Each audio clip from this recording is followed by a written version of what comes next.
Ms. Fortmann-Kool, you were one of the parliamentary rapporteurs on the six-pack. It has just been approved, but it seems already insufficient.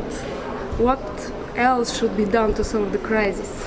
Well, the six-pack is about strengthening the economic governance in Europe, because we have to solve our debt problems, because this is not only causes the crisis on our financial markets, but it's also jeopardizing our economic growth. So it's very urgent, and therefore I'm very happy with the outcome, with a strong role for the European Commission, so that all the member states have to solve their debt and deficit problems. And this is a strong fundament where we have to build further on. And it is clearly not sufficient, but it is a big change. It's a quantum leap in economic governance, because it's not only about debt and deficits, but it's also about macroeconomic imbalances, whether a country is competitive or not. And also in these cases, member states now really have to comply to sound and sustainable policies. But, as said, we have to continue working, because the crisis at the moment is even deepening instead of that we find our way out. And therefore it is crucial that we immediately implement a very strong financial crisis mechanism. And it is actually unacceptable that the Council decided and took the right decisions the 21st of July, but until now these are not implemented. We need the firepower of a strong crisis resolution mechanism. What should be done, given the example of Slovakia, to guarantee that national politics would not undermine European efforts to solve the crisis? Well, the decisions the national parliaments had to take was the money they put into the crisis resolution mechanism. And that has to be a decision of the national parliaments. They have the budgetary powers.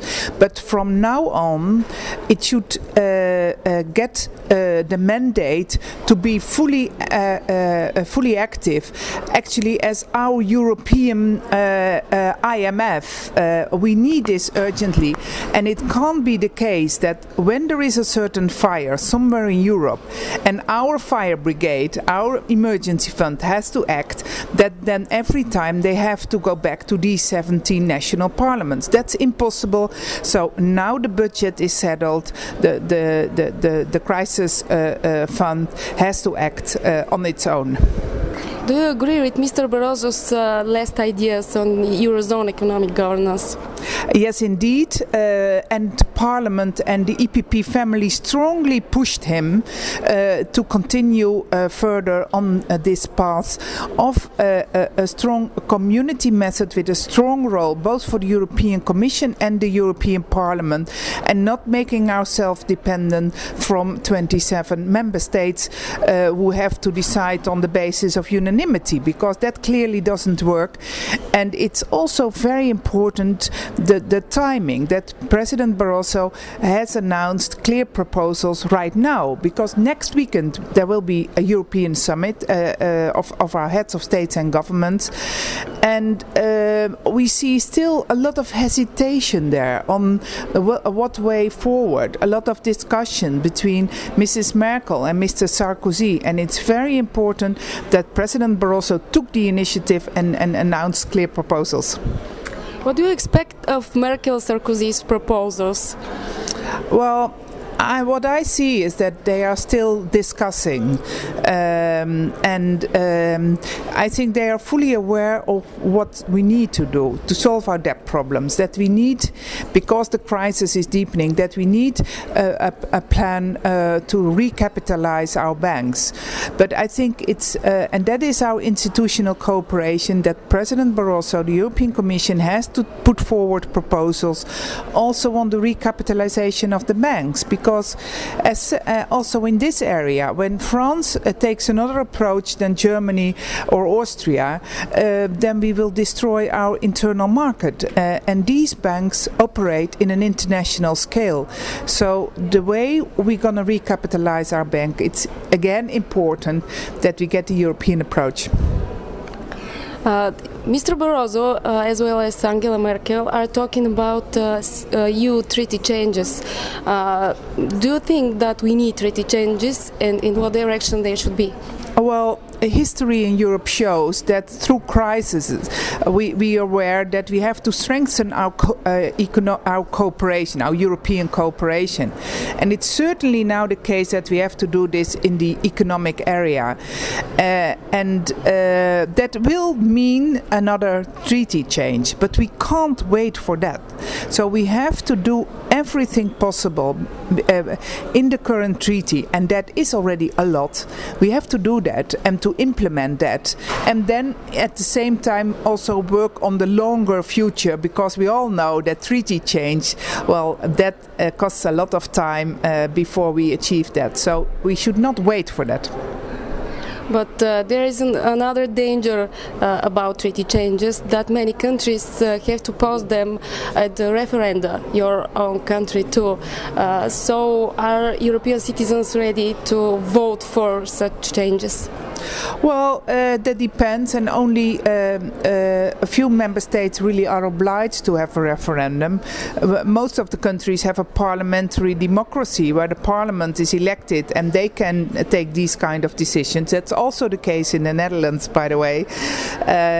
But it is indeed an uncertain path to go. So therefore it has my clear preference that we now put forward policies, and that's again a lot which we can already achieve under the current treaty, that we work on the longer future, and at the same time take care that we have the right discussions in the public opinion, in discussions where our 500 million citizens can also take note of, that they are aware what's happening, and that we mobilize them in advance of a treaty change, because we have to explain to the people and to make clear that we need Europe for our wealth and our prosperity, to give our children a better future even, and we need this Europe, and this will be more Europe than nowadays. That's what the crisis makes clear.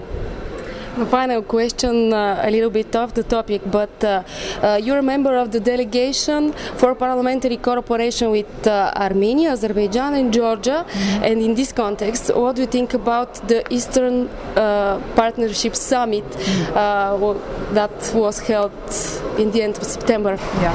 Well, it's extremely important that our heads of states and government show clear commitment towards the Eastern Partnership, because these are not only our neighbors, they are our friends, and we EPP family, we strongly want to invest in a much closer cooperation.